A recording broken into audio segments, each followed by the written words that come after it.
Good morning. Kia ora koutou katoa, koro kanashur toko ingoa. I'm the CEO of Belong Aotearoa, and welcome. This is our webinar 4 in our series of COVID-19 employment webinars. Some of you have been with us along this journey, and welcome back. For those who are new, and for our existing participants, it'd be great if you could just let us know, while we're waiting for people to join us, if you could just let us know where in New Zealand, what town are you in right now, where are you streaming in from, maybe you're actually also overseas, and it just gives us an idea where you are. I can already see couple of people. Oh, here we go, where we're all from. I'm sitting in Auckland, in West Auckland, and the presenters I'm going to introduce you to in a minute, they're also in Auckland. And yep. Oh, we've got people down in Christchurch as well. It's all awesome to have you all here. So we also sent out a pre-survey to you, and thank you for those who filled it in, and it really helped give us and our speakers a great indication around what industries you're in. The one poll, I'm just going to redo the poll, and if you could have a I can't redo the poll because I didn't save it. So there we go. But in the poll, the majority of you said under what area of a CV an employer was looking for. The majority of you did say that you are looking at relevant work experience. So it's great to see that you're all on that same bandwidth, the same looking at it from that perspective, and our speakers will also be emphasized. Oh, there we go. Thank you. And so here's our agenda. You can see in the agenda we've fitted in a lot of space there for Q&A, and if you can use the chat box as we go to ask your questions. We might not get to all of them, but we will try to do our best. And our moderators who are in the background, our team behind the scene is, if you've been with us before, you know, is Sally and Malu. And this time Yasmin is a moderator, and they're there to help you. Also, if you've got any technical issues, first try maybe restart your computer or the browser, and then if you still struggle, we'll see how we can best help you. We do have a lot to get through. If you don't know about Belong Aotearoa, we were set up originally as a settlement support agency, and we do run various programs. You can go on our website to find out some of the other programs that we're doing. Hopefully you can all see the poll that's going on in the right hand side. So that's great. And keep your questions and whereabouts you are living be great. And yes, so thank you. Now, I just need to shift over to the different slides. We were having a couple of issues around the web cameras. So once I introduce our wonderful speakers, we will, I'll be turning my web camera off. So with us today, we have Marion Etches, who is currently a senior HR consultant. She has spent the past 10 years as a people and culture director for New Zealand's largest contract food service company, Compass Group. And she's transitioned her career from January this year to operate as an independent consultant. I'm also going to be introducing the next speaker, because they're just going to follow on from each other, and they will be doing like a dual presentation. So our other speaker is Judy Labutsky, and she's a career specialist. She has been running our face-to-face employment workshops for the past couple of years, and she has many years' experience around supporting individuals as they make well-informed decisions about their work life. You would have seen their profiles on our promotion about today. And then later on, we will be joined by Maggie Lee to share her experience of finding work. And yeah, and again, you can be asking her questions as we go. So without further ado, I would really like to welcome Marion to kickstart our presentation, and she will be joined by Judy. Thank you, Marion. Thank you, Rakana. And morena, everyone. It's great to be here this morning and hope you find this session useful. Well, I'm going to start the presentation by giving you a bit of a background overview. Obviously, having been in HR roles all of my career, I've seen quite a few applications and CVs in my time. So I'm going to talk to you from an employer's and recruiter's perspective about what employers actually look for, with a view to helping how you get noticed.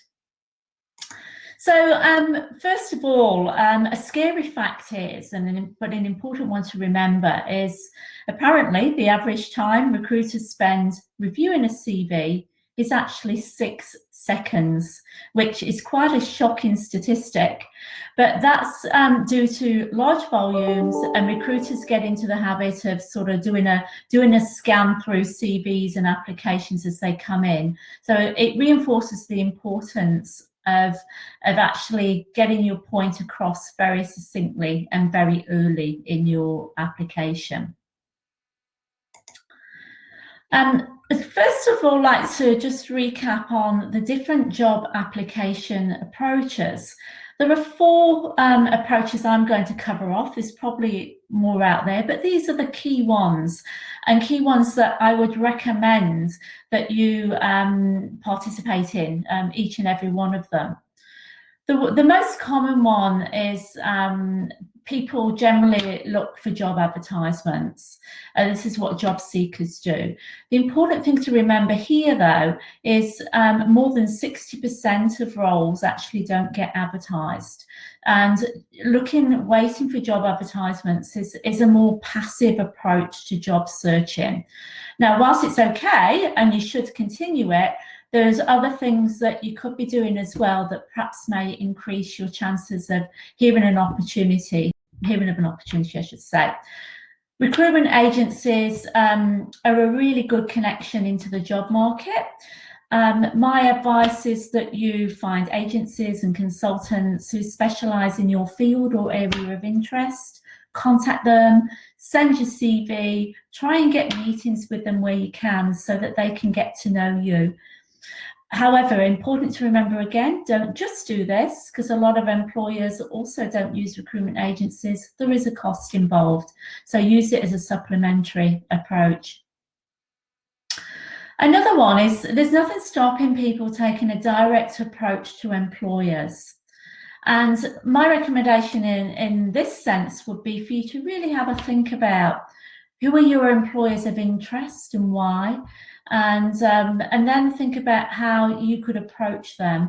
Look for contact details. LinkedIn provides a very, very good platform for that.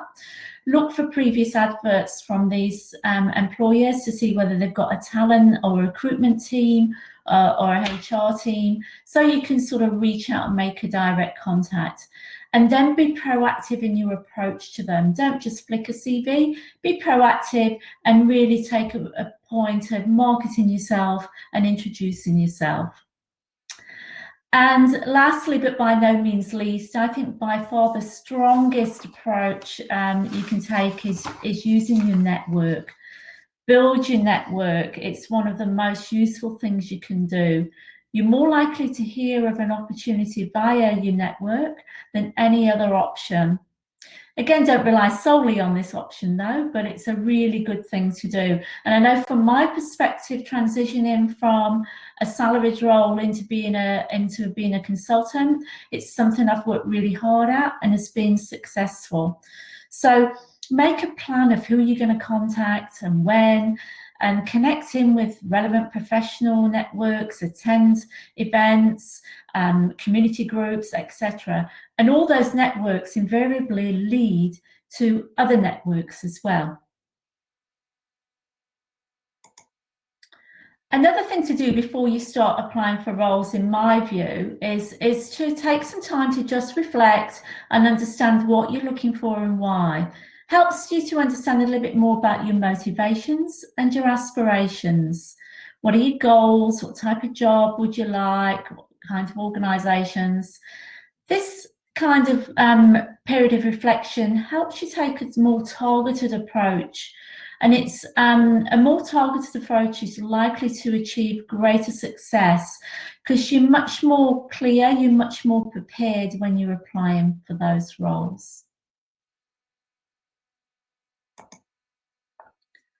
Now let's get into the detail of what employers actually look for when applications cross their desk or cross their computer.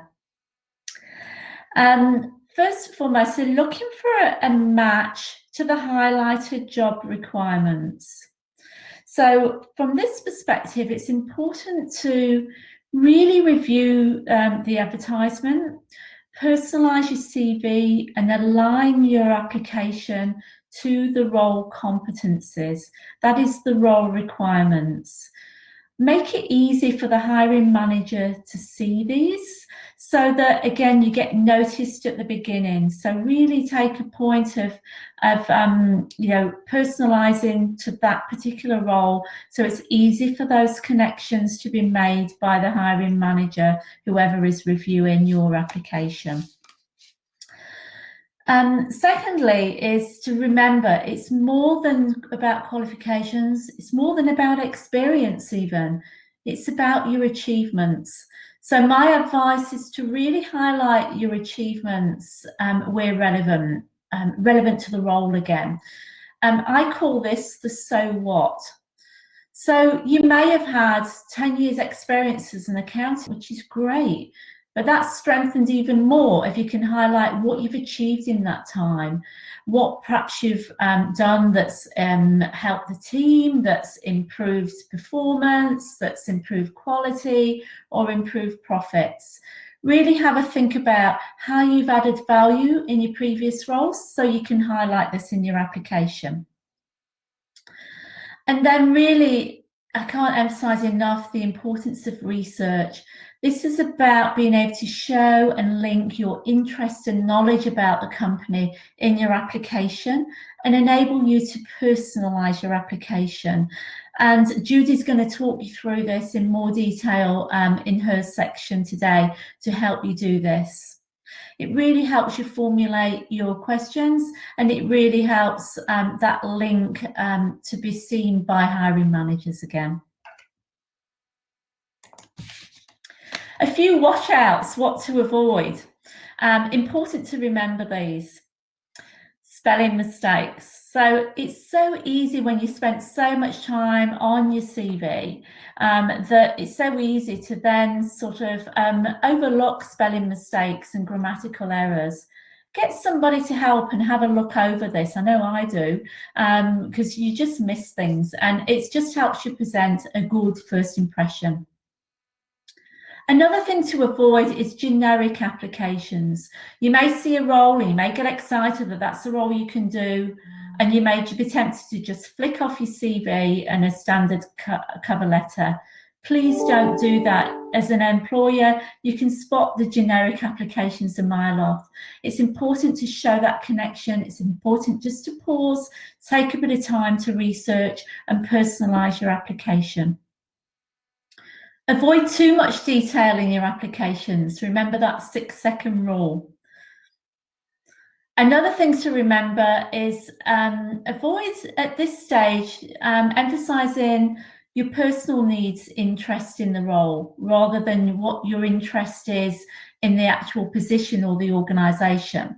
What I mean by that is it may be great that it'd be a really easy commute for you, or the working hours fit in with your personal commitments. But really what an employer wants to see is, what is it about the role that excites you? What is it that interests you, or about the organisation? And so make that connection early on. And avoid shortlisting assumptions, which can easily be made by hiring managers. And often this happens where there's gaps in CVs, or there may be things that are concerning, i.e. lots of different roles for short periods of time. So do some explaining in that and avoid the assumptions, but don't over explain. Don't feel you've got to apologise, just help tell your story.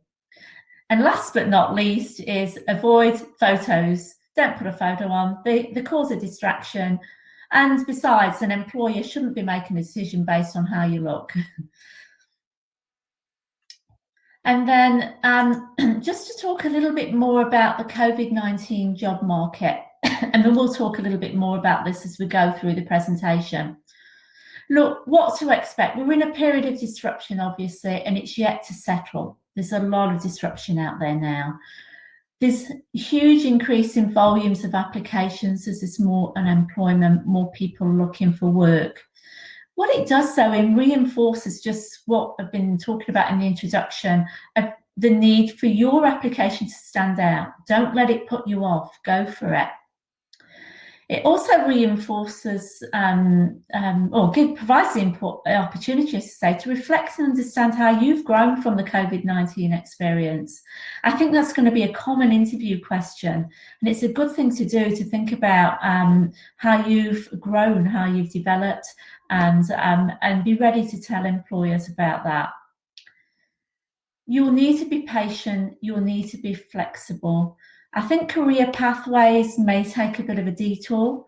So although it's important to think about what your dream job is, it may take 2, 3, 4 steps and a little few twists and turns to get there. Use every opportunity as a learning opportunity and don't let it put you off. And above all, stay positive, and I should add, stay strong with that as well. And you'll see that we've put some links to some useful resources, and this presentation will be shared with you at the conclusion of today's presentation. So I'm now going to hand over to Judy, and Judy's going to unpack what the introduction and add a little bit more detail around 1 or 2 of the areas. Thank you, Judy. Thank you, Marion. That was fantastic.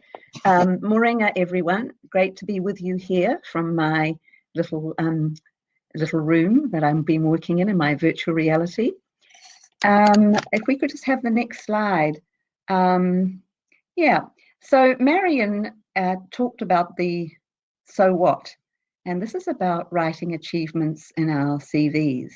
And you will see in the handouts, if you have them already, that I've given you examples of what an achievement is. But just to have a look about what the research is telling us, that the research tells us that you're 3 times more likely to get into the yes pile if you have an achievement-focused CV. So let's think about what is an achievement. And I've got a little definition coming up there in the next slide. Oh, I can put that on, can't I? I can move that. Okay. So let's have a look. Oh, I have to look to see, was there a definition of an achievement? Okay. So it's activities you've completed that have made a lasting impact to the company or client. And many of you have come with such rich work histories where you have made a difference to your organization, and it may require you just to sit down and flesh those out, because they will stand you in good stead for when you have an interview, because it is part of the marketing of yourself. So, you know, keep in mind that a CV just gets you to an interview, but it's the interview that's going to get you the job. So this work that you do now of looking at your achievement is of paramount importance. So I want you to think about times when you've saved money for the company, contributed to outstanding customer service, identified a problem and resolved it, and that's going to be a really critical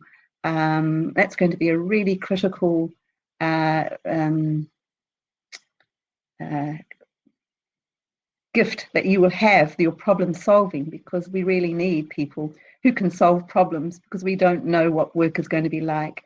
And if you have increased revenue for the company, and I've got here an example. This is from a mechanical engineer, and so her work in designing energy conservation generated $25,000 in New Zealand. And you can see this is a person who actually came from Japan, and she converted it into New Zealand dollars. So you can look at your past work experience, convert it into New Zealand dollars, and to quantify it. And if you don't know the amount of in dollars, then put it by percentages. So that's something that you might want to do. And here's a little bit of a help. So how you can expand on work on all your achievements. So you think about your past work history. What was the problem or situational challenge? What did you do to save the problem or improve the situation? And what was the outcome? And where possible, include percentages, dollars, or other metrics. So if you go back just a little bit quickly to go back to that engineer, obviously, the problem was that let's have a competitive oven which is going to conserve energy and high performance. So that's what she worked on, that design. And she probably then might explain what she did. And the outcome is the most important part, because that's the saving and that's the sales and that's the success story and that answers the so what. So I hope that's helped to give you an idea about achievements. Now, many of you may be thinking about, well, there's not that many jobs out there, and also some of my jobs, if I'm in hospitality or tourism, what can I be doing now? And I think this is something that's going to affect a lot of us.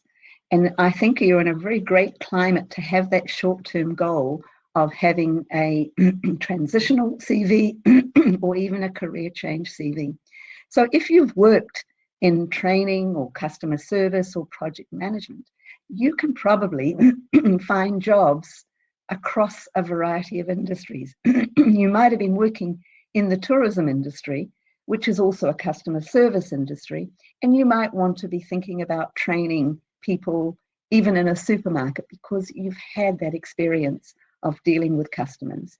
And so I think I've given you an example there in the resource of a functional resume, which is going to focus on not your jobs and duties, but more on the skills based on a theme. So if you're going for customer service, then you're going to be talking about process streaming, complaint resolution, service-based selling, and then go on to your experience. And it really will be about the hard and soft skills that you are going to be offering. And the soft skills are the way to problem solve, to be very a good listener, a great communicator. And the hard skills might be certain packages or Microsoft or whatever those skills that you have that are going to be generic. And generic means that you can use in all industries and all jobs. So that's a little bit about the career change CV, and happy to take some questions about that later on. So just reiterating what Marion has been saying, you cannot do enough homework or research before you send out an application. Make a list of companies that you'd love to be working with. Do use social media and such LinkedIn to profile yourself, because that's about your brand. And I can give you a lovely example of someone who was working as a web designer for a company, and he was a new immigrant, and he was working for a Chinese, New Zealand-based company. And what happened is that the job changed. He ended up not doing web design, he ended up doing marketing online, and it really wasn't what he wanted to do. So he waited until the contract ended, and then he decided that he would hop on and start to find out what is it going to take for me to succeed as a web designer in the New Zealand market. And he made it his business to get to know 15 people on LinkedIn who were web designers, and he learned so much from them. And he realized that maybe he needed to get some more relevant experience, local experience. So he took on little projects, and today he is working now as a web designer for Les Mills. And it really was about him working out, how do I develop my professional brand online? And he did that very, very well. So also, you will need to get really comfortable, like I am, with Zoom or Skype or Demio, or with making a video interview cover letter of yourself. Practice with your friends. That's what we all do. And if you do ace a informational interview, which we can talk about later, practice with the friends the kind of questions you want to ask. We've got already quite a few questions that have come in. Maybe I could ask Marion to join us as well here. Thank you, Marion. So we've got questions in our chat box, but I've also got some questions that came in through our survey. So the first question, I think, to Marion, is I have a good working experience, but no relevant experience to the jobs that I am more likely to be hired for in New Zealand. Is there any sense to send a CV in this case, or would a cover letter be enough?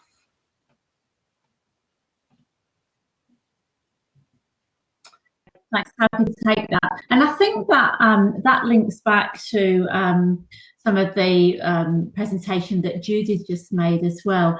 I think it does make sense to send in a CV, but adapt your CV and really align your previous skills and experience and achievements with what the requirements of the job role are. So, for instance, like Judy just mentioned about a customer service experience. If you've worked in hospitality, you've got a customer service experience, but you may not have been in a customer service role before.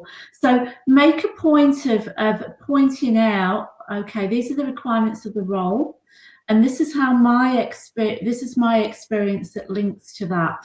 And I think Judy has got, I think we've got another slide later as well, or certainly a handout that looks at a transitional CV and helps you, gives you a format really that you'd be able to use to apply for a role that you may not have direct experience in that particular role title. It's about evidencing how you've got the skills to do the job. Thank you, Marion. Some handouts have been put in the right-hand panel for participants to download, and all of them will be there more towards the end.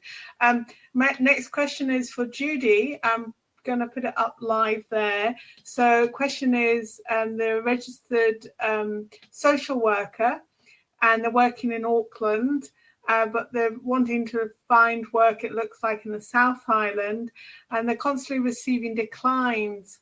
What change do they need to do in order to get interviews in the South Island? What is the difference in NGOs, government and health organisations between Auckland and the South Island? Now, Judy, I know you've also worked in mental health, so you have some understanding of that sector as well. Judy, you're on mute, I think.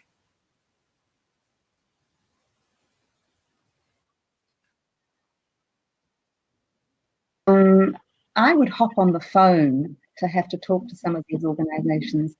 The whole way through the lockdown, the health service has been an essential industry, considered an essential industry. And from my experience of talking to psychologists and counsellors, they have been working full time.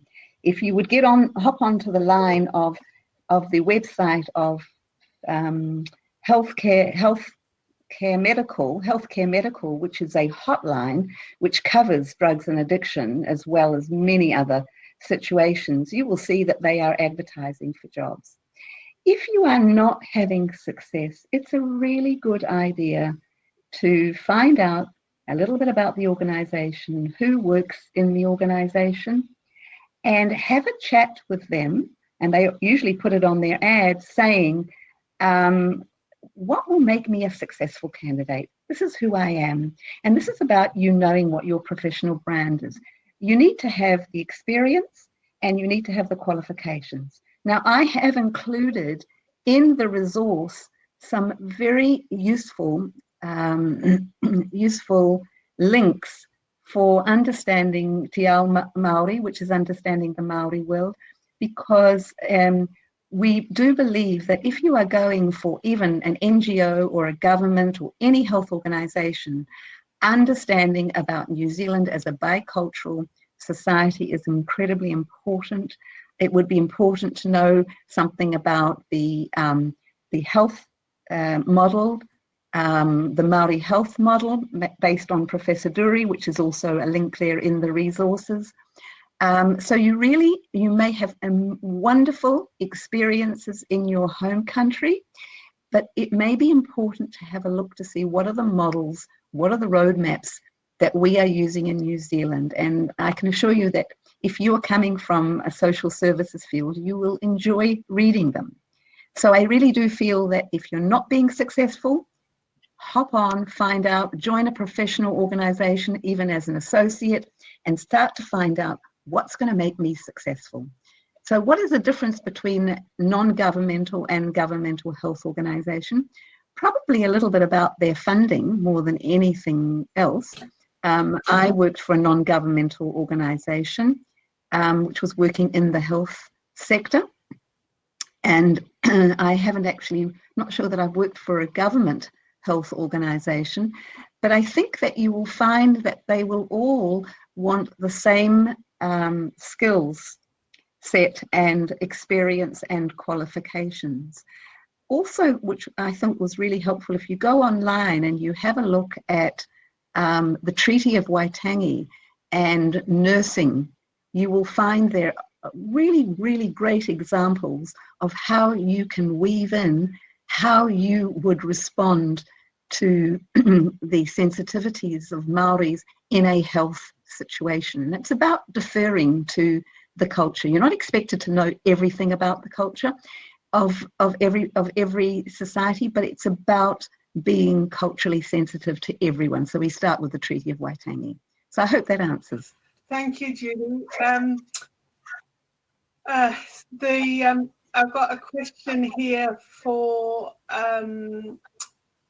Marion around a little bit more around design of CVs. Here it is. So they're in the marketing field, and I know, Marion, you've had a marketing background as well as your HR.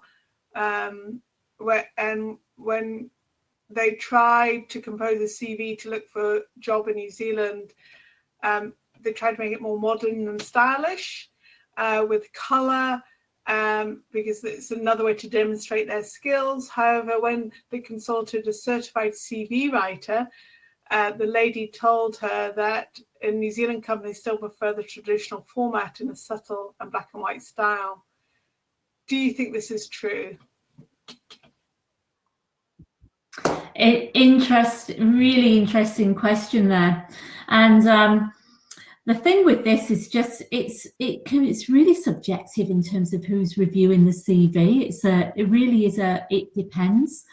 But in terms of a marketing CV, I mean, I would expect if I was recruiting for a marketing person, I would be expecting something a little bit more than a traditional black and white CV. Not expecting, but would be delighted to receive something a little bit more. I don't think you need to go over the top, but I think an opportunity to show your creativity I wouldn't waste that opportunity for where the role is relevant. So yeah, that would be my view. It is a little bit subjective, but certainly as I know from my experience in the organisation, I remember there's been occasions where we've had advertised for communications roles or marketing roles or graphic design roles, and we've made comment on just how plain an application is, and I think it is an opportunity to start to showcase where your talents and creativity is. So I wouldn't feel too constrained, but don't go over the top. So just try and keep it sort of moderated a little bit, but yeah, use the opportunity. Thank you, Marion. And we're going to take one more question, and this I'm going to direct to Judy, and then we're going to move on to the cover letter, and then there'll still be more time for questions and answers, and I can see that they're still coming in. But Judy, this person is wondering, what if it is too late to get information around savings and profits from a previous employer that they've left and that they felt that they've made a contribution to, even though they were not, direct sales. I was in non-sales, they were in the back office. What's your thoughts on that, Judy?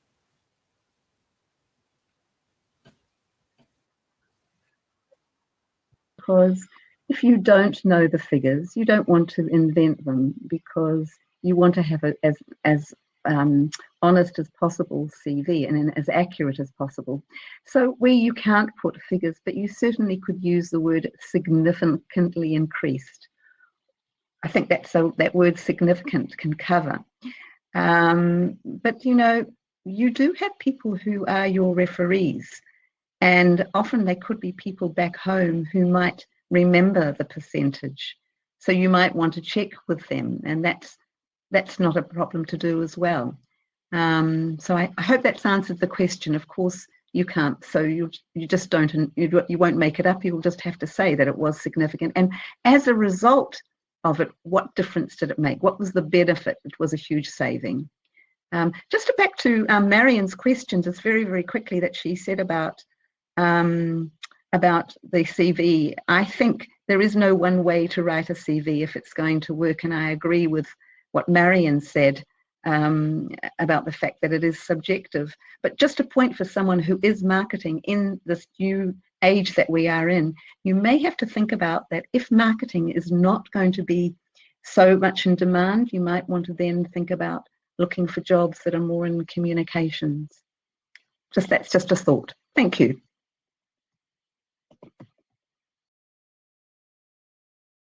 See all these awesome questions, and I want to keep asking you, but I think we need to move on to the next stage of the cover letter, and because already we've had some questions around use of cover letters and things, and then we can go back to the questions as well. So thank you.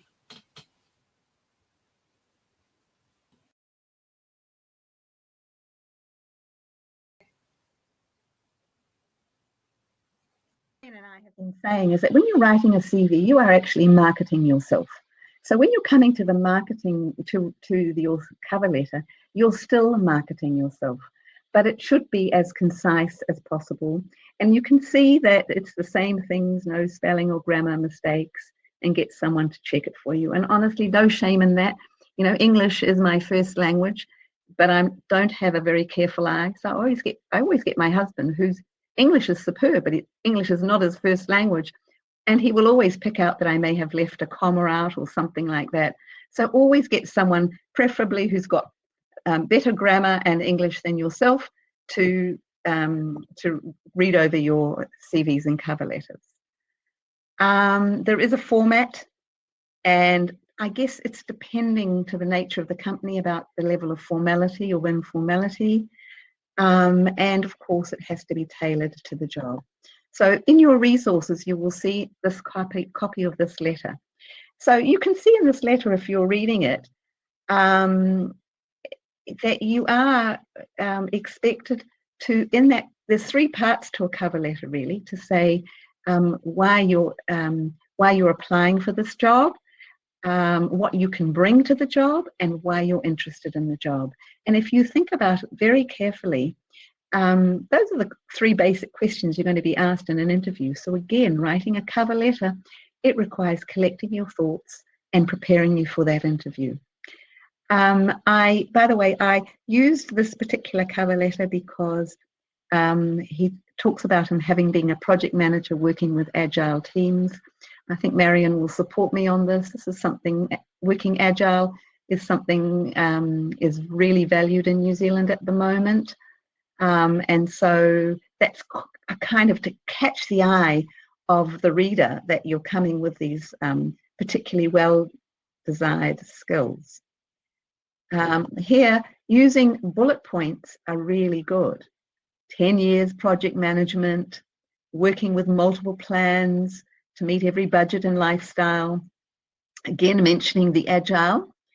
And the other thing that's very popular in New Zealand is building employee capability, is developing your staff. And if you're coming from a management role in your country and you're wanting to become to find a management role in New Zealand, do find out by connecting and thinking, what is the model that is used by managers in New Zealand today?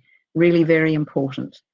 And at the end is a little bit about, have you taken the trouble to find out about the company? Because that shows your level of commitment, that you're not going to be a 2-month wonder, that you really are aligned with the values and the goals of the company. And we notice that it's only 1 page, keeping it concise. So apart from that, it's again focusing on how is it that you can make a difference to that company, and by marketing yourself in that way. Thank you. There's a few questions around appropriateness of CVs, so I'm going to try and put them all together into one kind of question. We'll see how we go there and ask both of you. So what, in terms of the length of a CV, what is appropriate, and if someone has, had 15 years work experience at maybe quite a few different places, and if they were to list it all, it might go on for a couple of pages. And there was another part for appropriateness of CV, but maybe we start there. I know for me personally, when I recruit, and I'm normally doing some form of recruitment,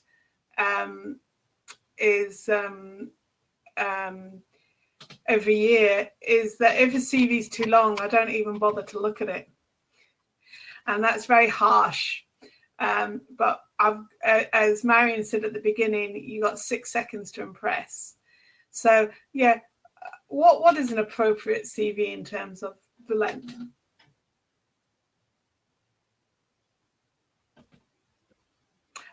Judy, do you want to start? Yes. And then Marion? Look, New Zealand probably can manage about three pages of a CV. I think the US go for about 1 page. But I think that 6 seconds is really important. And if that is really all it is, then you've got to make that first page count. You've got to make that first page count. And you may even have 20 years experience. I think that most people readers or employers are interested in the last 10 years because information changes so rapidly and the way we do things changes so rapidly that they're probably more interested in those last 10 years. Having said that, if you have another 5 years, which is again relevant to that industry where you are applying, you might do a little abbreviation at the end between this year and that year. I was also involved in project management. I think that's really important. And I hope that's answered the question. Marion, have you got any thoughts that you'd like to add to that? You said, Judy, there. I think last 10 years is the ones that's going to be of most interest to people. One of the things I recommend, and what I've done myself as well, is because I've got a few decades of experience to try and get in, on the front page, it's just a little table that's got in sort of your roles and your employers, just a summary without any of the detail.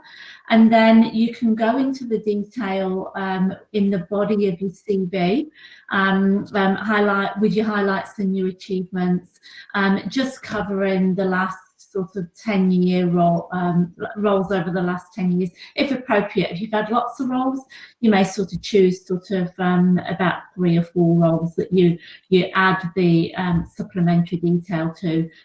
Look, the other thing in terms of the number of pages, there is no golden rule on this. I know a lot of people say 2 pages. I agree. It should be 2 to 3 pages. Because it's just people just will not have the time or the inclination to continue to read on. If your CV is longer than 2 pages, make sure the important information is at the front and it attracts the attention at the start. But I know Judy and I would put a good template, I think, into a good basic template that's will be in your resource pack that you can follow. But yeah, there's no rule. I've seen a few things coming through about font size and type. Keep it simple and easy to read, but there's no rules out there. Yeah, put your own personal flavour on it as well. Thank you. Here's another question we've got here. Mechanical engineer with 1.5 years experience, applying for jobs for the past 3 months, but it's getting declined. Most of the reasons being lack of experience. Any sort of top tips there? Again, a mechanical engineer, there are a couple of things. First of all, there's Engineering New Zealand, which is a professional group. And then there is also the special interest group for immigrant engineers. And I do believe talking to your people, and that I mean by people who are engineers, who have been in your place, is really very important. There will be opportunities for virtual webinars, just like we're doing now. I would hop onto those. I would build, a bit of a selection of people to network with. And I don't know about you, but I could spend all day talking on LinkedIn about my area, careers with my professionals. And I think this is about finding out what is it going to take for me to succeed. What is it that they're looking for in the ideal engineer?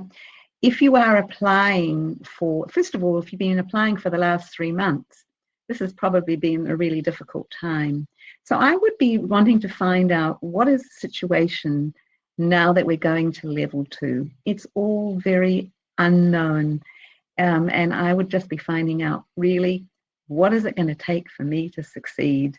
2020, May, moving on. What skills are they going to be most valued? Are there any things that I need to add? And remember, self-learning is something we can all do. There are lots of, links that you could hop onto websites to do extra learning if that's required. And I'm not saying that you do, but I would be asking really good questions, and you're entitled to ask those questions. I hope that's been helpful.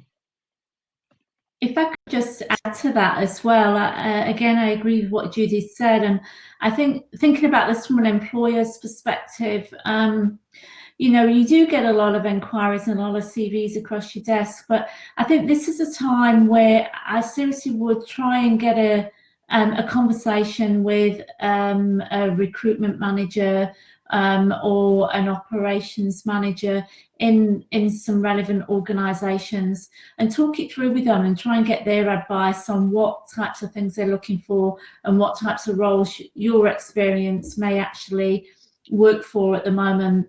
Because again, it's actually building your network at the same time as well. So not easy, but I would absolutely encourage you to try and do that. Thank you. We've got a couple of ones around engineering, and I know from the registration that there were quite a lot of engineers as well. So in a similar vein around positioning CV, that they've got experience in their country for mining engineering, but not in New Zealand. So how could they focus their CV to maybe get in at a graduate program? What are your thoughts there, Judy? Look, I'd hesitate for thinking about going to a graduate program because it sounds like you have experience as a mining engineer, and you haven't mentioned whether you've had a management role. But I always, and laughingly I say, is that often experienced mining, any engineers end up as project managers. So I'm wondering whether that you would get in touch with Special Interest Group for Immigrant Engineers. These are a group of engineers who have been where you are. They didn't have a job, now they have jobs, and they're playing it forward and helping people like yourself find out how best you can fit in. And I think that Marion touched on that idea of an informational interview. So I would be looking to, if you do get to know different engineers, if not in your field or in a related fair, saying, look, I wonder, I'm exploring roles in the energy sector, which mining is, and your name came to me because I've been reading up a lot of information about renewable energy, and I'm just wondering whether where someone with my background might fit into the energy sector in New Zealand. I don't expect you to know about any particular specific jobs. I really just want to get your advice. My background is this, this, and this. And I would be talking, by the way, about your general engineering background and then a little bit about your specific mining engineering, and reiterating that you're going to call them next week or make a contact with them with a view to having a short discussion. And I think that is what we call an informational interview. And I think Marion alluded to that, and I cannot emphasize how valuable that can be for your career. Thank you.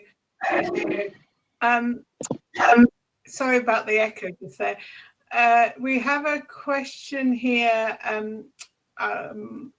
for Marion. I've made numerous applications for various positions in food retail.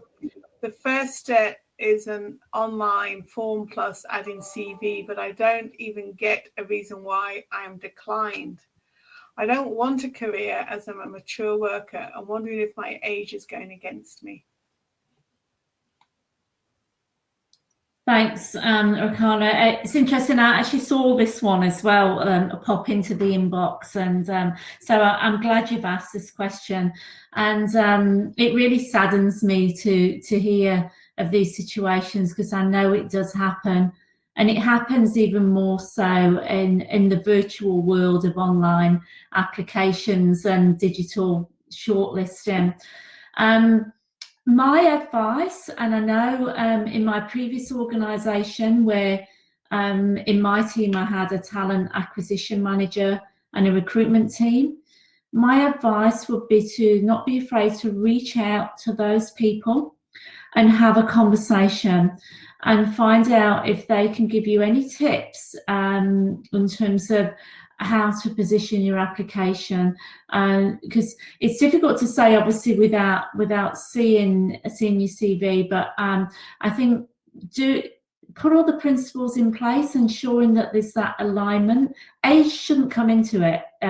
That shouldn't even be mentioned in the application at any stage anyway, but make sure you're following those principles in terms of highlighting your experience with an achievements bias.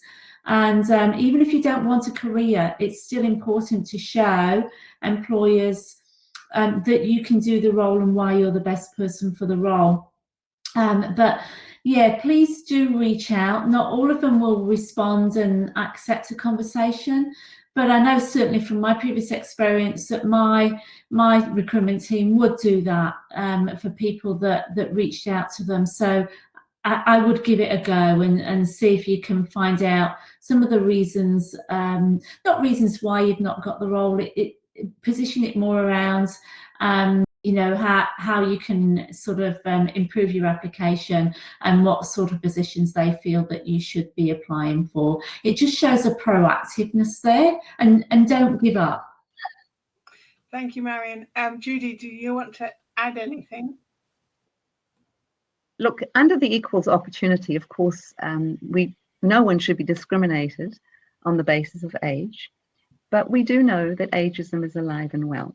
So one of the things that I might say to you is perhaps leave off some dates of your qualification. You can still put your qualification on there. You can present an application which will not give away your age. Let them put you into the yes pile and then knock them dead when you get in there for an interview.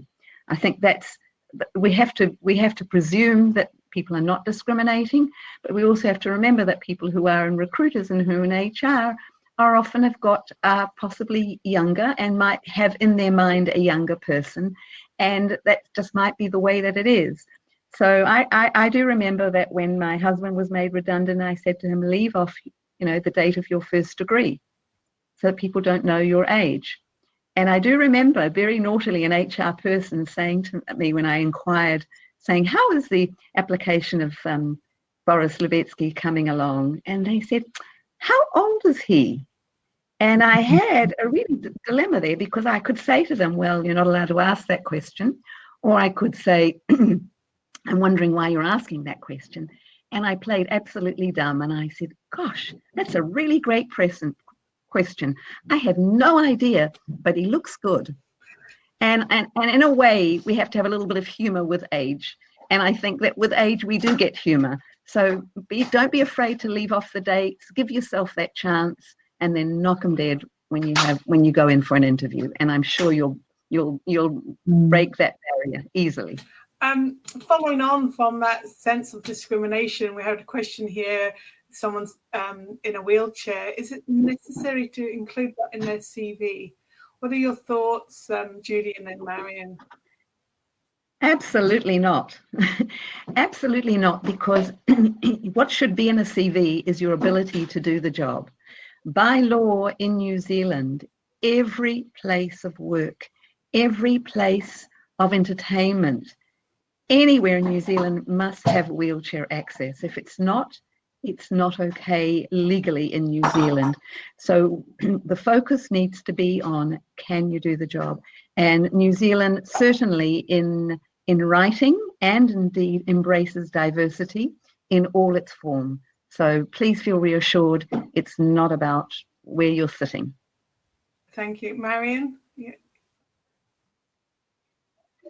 And that it's nothing to do with the person's ability to do the role. So yeah, don't even go there.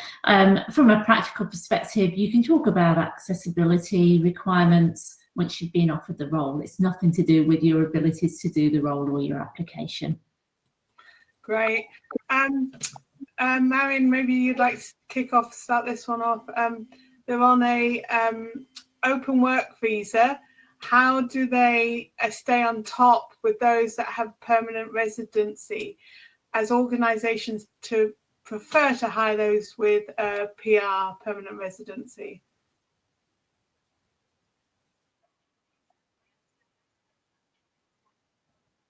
The chat as well. So look, it is a challenging one, and again, it's going to depend on that role. I think it's again, don't focus on the visa side. Don't focus on somebody else may have permanent residency, I've got an open visa.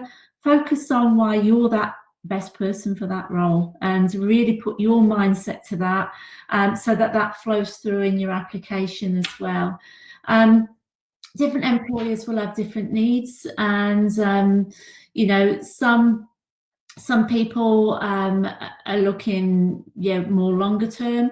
Some are less worried about that, because invariably, you know, I mean, I've worked in an organisation with a large migrant workforce, and you know, invariably people's visa situations change and evolve, and you know, so it wasn't something that particularly worried us in my previous organisation. So just sell yourself and have faith in yourself. Yeah, that's the best advice I can offer you at the moment. I listened to Professor Spoonley from Massey University. Look, I think that there's another thing, is that you have now been in New Zealand and been together with us as we have listened to our Prime Minister, to listen to Ashley Bloomfield. You are part of the landscape here. And yes, of course, New Zealanders and permanent residents might be in the forefront. But I do think in your application, if you could share what it has meant for you to be part of the New Zealand community, and we have been united in the way that we have worked together to lessen the effects of the COVID-19, people will be thinking you more as a we, not as a them. And I think that's the important thing. And now more than ever, anyone who is not a permanent resident here but has been here and shared this experience and is ready to engage like everyone else, you might just raise the odds and go from a positive, go from there and be positive about that.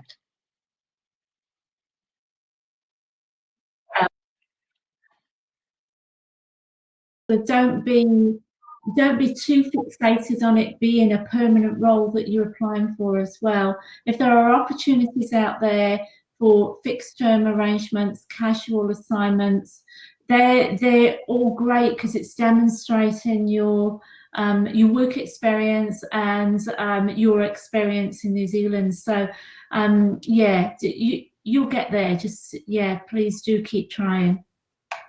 Thank you. Here's one around when you take a break from the workforce. They took a break because they had a child. How do I explain the reason for that 1 year gap in my CV? It's quite a good question, because there might be other reasons you've taken a gap, maybe to care for a parent or extended family. I've also seen that in CVs. Marion, what would your suggestion be? It's anything you need to apologise for. I think it's I think it's great, and in my view it would be career gap. I've seen all sorts of things in CVs where people have openly put that it's been a parental leave period. You may not want to put that. You may want to put that it was took a gap from the workplace, and just explain it as that, and you can talk as you go along. But you don't need to be apologising or feeling awkward about the fact that you have taken time out to raise your family. It's a common occurrence. Thanks. We'll shortly be joined by Maggie. She just popped up there on the screen. I'm glad that all our cameras are working. But before we do, there was another question around any good CV builders, and I'm interested to know, what do you think about those, Judy? Mike, Judy, Mike. Around. And depending on the industry that you're in, you might want to just go and have a look at the different websites, whether it's Seek, whether it is a recruitment company that's dealing with accountants, or a recruitment company that's dealing with marketing. They might have their own little tips on CV builders, because a lot of recruitment companies do a lot of career coaching around that as well. So it's a really, really difficult one to say. I certainly know that there is a variety of CVs out there, and I think the most important thing that it looks balanced and it's not too cluttered. But there are there isn't one particular one, although there's ones that I prefer, but not necessarily somebody else might prefer. So that's quite I haven't got specifically one. I think one that will allow you to have space to write your achievements and your competencies is really important.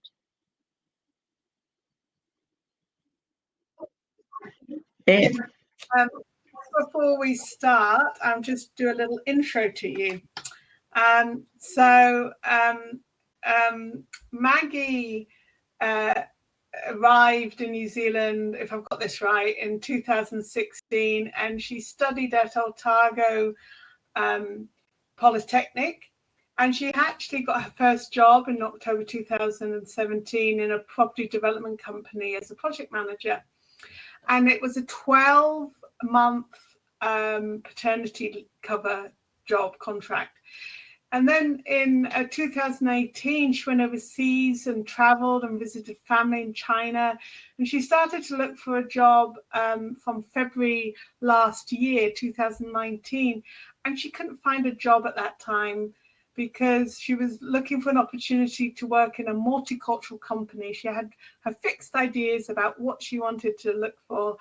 And then she joined our job search workshop. And she kept looking at different ways to improve her CV each time. One of the things that she'll talk hopefully a bit more about is she reframed her personal summary, and she changed her strategy in her job search. And I'm going to hand over to Marion and Judy, who are going to interview Maggie. And as questions for our participants that you might have, please put them in the chat box. And at the end, Judy and Marion have got some questions for Maggie. We can also ask Maggie those questions as well. So I'm not sure who's kicking off. Was it Marion starting some questions for Maggie? I'm happy to start. Is that okay with you, Judy? Good morning, Maggie. How are you today? Very good. Good morning, Marianne. Welcome. Nice to talk to you today. Yeah, good to talk to you too. And it's great to hear, and for everyone to hear a little bit more about your journey and your experiences. I'm sure it will be helpful to people. Can you first of all tell us a little bit more about how and why you changed your strategy in your job search? Yeah, last year that I had the difficulty to find a job because I thought that I have a local education diploma. I have 1 year of local working experience. It should be the time for me to find an ideal job at that stage. So I rejected several. I attended several interviews, and those I didn't feel that they are the ideal ones, so I rejected them. Mm-hmm. And later on, I realized that I cannot have to change. Otherwise, probably I will not find a job that ideal in my mind. But probably there is not such a job in the market. So that's why I changed and start to look for a job that are more competitive, which is in Chinese community. That because I can speak better English than most Chinese speak Chinese, and also I have abundant working experience in China, so I can prove my working experience and the capability once I have the job on that position. Yeah, so that's great, because really what you really thought about the types of organizations that you feel that you could offer value to, and took a more targeted approach to contacting those organizations and aligning your skills with it, which is great for people to understand that. How did, in terms of the job that you got, Maggie, how did you find out about the vacancies in your current workplace? And I think you were offered a job in another organisation as well. Tell us a little bit more about your approach in sourcing these vacancies. Yeah, because I decided to open to any jobs, not the ideal jobs. So I looked up on the job vacancies on a Chinese website in New Zealand, which is facing to Chinese community. So there are many jobs listed on there. So I applied to the jobs that I have interested in, and then I had an interview and offered all this from within a week. So which proof that it's a Wow. right strategy I changed. Yeah, that is fantastic, because that just again helps explain how you how you took that targeted approach. You went online, you built your network, you saw job advertisements that you may not have actually seen because they may not have been on Seek or TradeMe. Yeah. No, they didn't. Yeah. Because they want, for such kind of company, they're looking for a person who can bilingual. So both English and Chinese. Yeah. And that's an absolute skill that you were able to market yourself in by targeting those right organizations. I also like how you said you went for a job that may not have been necessarily your ideal job. So you were thinking longer term, short term for longer term. Yes. So that's a really useful example for people to learn from as well, Maggie. So thank you. Yes, for that. thank you. Yeah. Thank you. Yeah. Yes, I think you said correctly that we should have a short-term and long-term goal for job search. Yeah. Because especially during this challenging time, because of COVID-19, we probably each of us will have the difficulty to find a job. That because I might lose my job tomorrow, it could happen. So I need to also to remember this and make myself adapt to the new environment. Yeah, absolutely fantastic. Thank you, Maggie. I'll hand over to Judy now, who'll continue some of the questions. Thank you, Marian.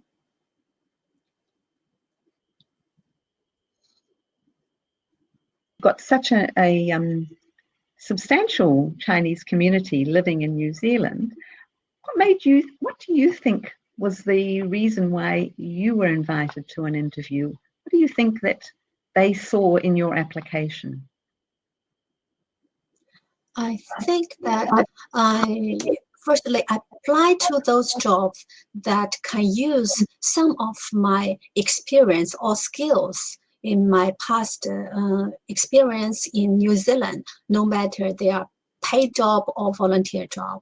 And I can speak good English. They can see that from that I actively participate in the Toastmaster meetings, which improve my oral communication skill. And also I can have working experience in project management and customer service.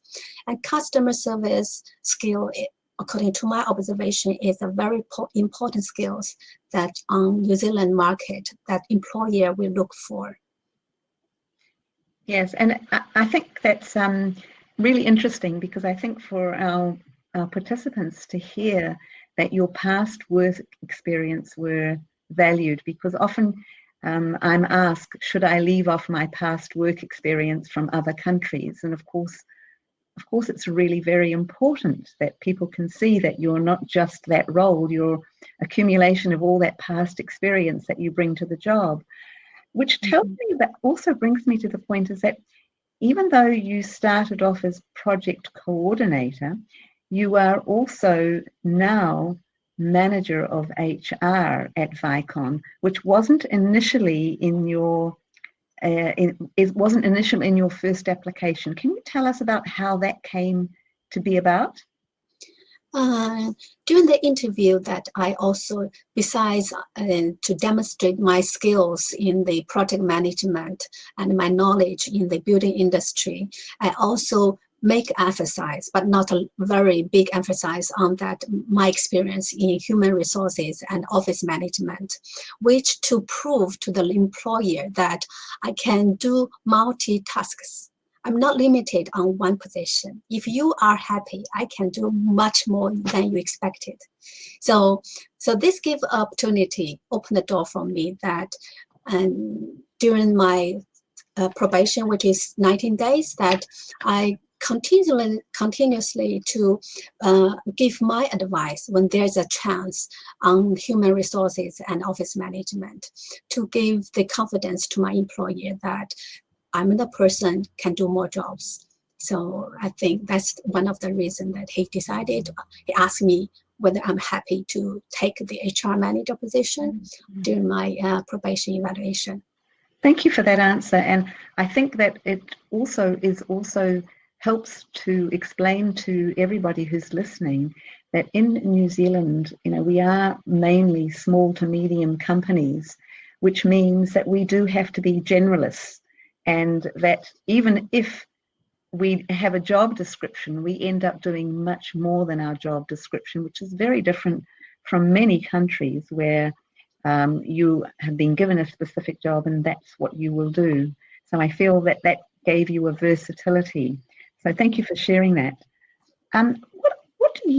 What advice would you be giving to job seekers now about the most important skills that are needed in today's workplace? Okay, I will say that we need to show our adaptability to this changing environment, that to give confidence to the employer that I'm happy to take any job, no matter if I need to roll up my sleeve to do some labor work occasionally, I'm happy for that. If you want me to do some paperwork, I can do that excellently. So prove that you are happy to do any kind of job to help the employer, because it's difficult to anybody to help employers say, okay, this person can do a lot more than others. And the second skills that I would like to recommend is the problem solving, because it's also based on this current situation that we are both employer and employees are facing different problems and challenges every day. So if we can prove that we have the capability to solve the problem, who is unexpectedly come up every day, then we can quickly find out the solution by teamwork. And then this would be another good skills to demonstrate. And also the excellent oral and written communication skills is quite important. I understand that the most participants here today would be not English native speakers. So how can improve us that we can communicate, even though it's not our mother language, we can still communicate well with any other colleagues. So that would be very important skills that we should have. So the fourth one will be leadership skills. And so sometimes that we are given to a task, we need to show our leadership, we take an initiative, and we want to deliver it as best as we can. So that would be the top skills that I would love to share with others. Thank you for sharing that, Maggie. And really, it doesn't matter whether you're working at Vicon or whether you're working at any other organisation. These are the skills that are desired and are in hot demand wherever you're going to be working. And thank you for sharing that. Thank you, Judy. Look, I noticed that you also have quite a lot of community involvement. You volunteered at Belong Aotearoa when it was Auckland Regional Migrants. You joined Toastmasters and you've held some posts there. And for those of you who don't know Toastmasters, Maggie will explain it to you. And I see that even before you came to New Zealand, you were involved in charity work. Can you tell us what effect this has had on not just your professional life, but your personal life, but maybe more emphasis on your professional life, how that helped you? Okay, thank you. Firstly, I would like to say that personally, I have passion to work on the voluntary jobs because I have very strong gratitude to the community that I have received many support and help when I moved to New Zealand, after I moved to New Zealand, in my daily work, daily life, and also job searching. So I want to do something I can return back to the community. And this is the thing that I want to do. And secondly, that I think my experience that I listed in my CV, that what volunteer job that I have done, gave a better understanding to my current employer that Maggie is happy to help others, to serve others. And he did mention, when I later on became the HR manager, he did mention that he hoped that to find the candidates that can be involved in community works in their spare time, which means that he is a very supportive person. So will be a good team leader, indicates potentially could be a good team leader. So if possible, that I would encourage that we can do something on one hand for ourselves to return back. On the other hand, it might help you to find your job. You know, you touched on that so beautifully because, you know, people often ask, why do we write our hobbies or our community involvement on our CV? This is an opportunity for you to find sometimes common ground with the person that's interviewing you or being interviewed. And so clearly you would have put that on your CV. I presume that you were involved in community involvement, and that probably resonated for that hiring manager and perhaps played a part in creating a package of Maggie, who not only was very capable, had studied in New Zealand, had worked in New Zealand, and what's more, had some amazing transferable skills from China, and to boot, you were a community-minded person. That's the package. It's a whole package that an employer is taking on. So that's a wonderful example.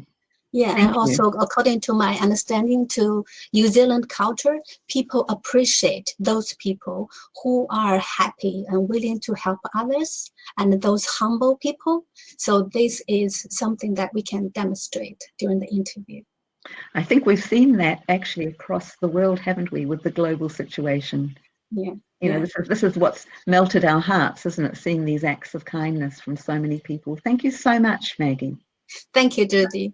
Thank you, Marion. Thank you, Maggie, and thank you for spending time. I know that you're working today, so very much appreciate it. So big round of applause for Maggie. Thank you.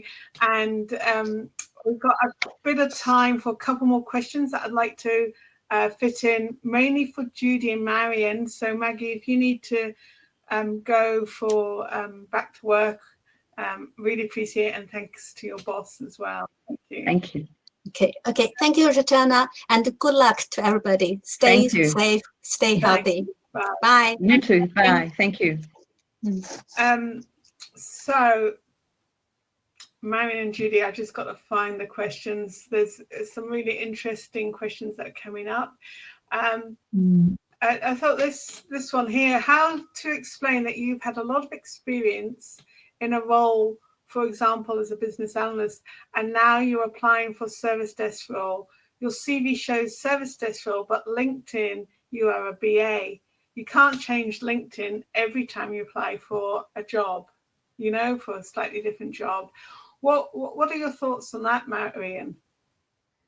Yeah, there's a few with that common theme actually, and I don't think you should hide that you're a BA. I think you should be proud that you're a BA. I think it comes back to the fact of you're applying for a position.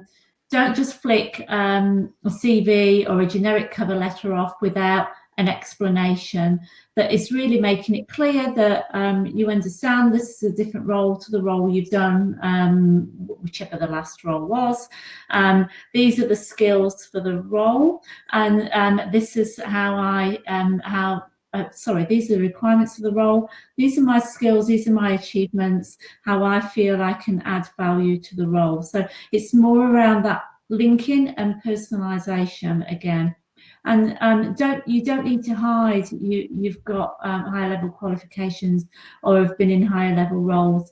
It's just about linking it, linking your skills and experience to the role in question.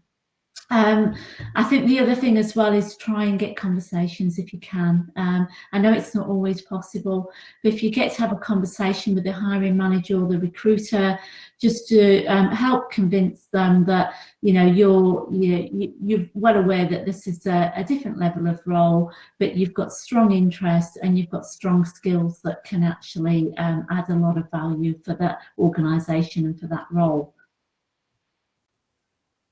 Thank you. I think I understand this question. If I never worked in my profession, and I have worked in other areas. How do I explain this? So maybe they might want to add a bit more on the chat here, Liliana. But I'm going to make an assumption that what they mean is that the profession is perhaps what they studied, and you're now wanting to go back into that area, or perhaps your profession from overseas, and now maybe you're wanting to redirect your work. Judy, what do you think? Well, I think you could explain that. I think you could explain it in your cover letter. You will find many people sometimes start off on a degree. My first degree is in anthropology and history, and I worked in archaeology. I'm not an archaeologist now, although I do like delving into people's stories. But I don't think it matters so long as you can explain why you're applying and what is your passion for what you're applying and what you're going to be bringing to the role. I think that in today's world of work, it's not one job for life. We are having multiple jobs, multiple career changes, and that's normal.